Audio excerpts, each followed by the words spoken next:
গাজীপুরের কালিয়াকৈরে জমি লিখে না দেওয়ার অভিযোগ তুলে এক ব্যক্তির মরদেহ দাফনে বাধা দেওয়ার ঘটনায় সংবাদ সম্মেলন অনুষ্ঠিত হয়েছে।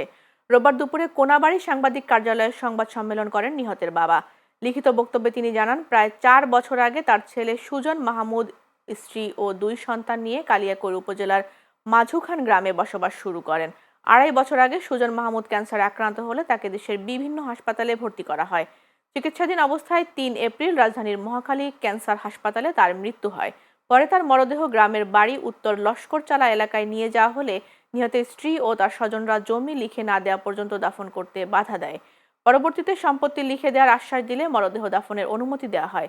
এই ঘটনায় সুষ্ঠু তদন্ত করে প্রয়োজনীয় ব্যবস্থা নেওয়ার জন্য প্রশাসনের কাছে দাবি জানান নিহতের বাবা।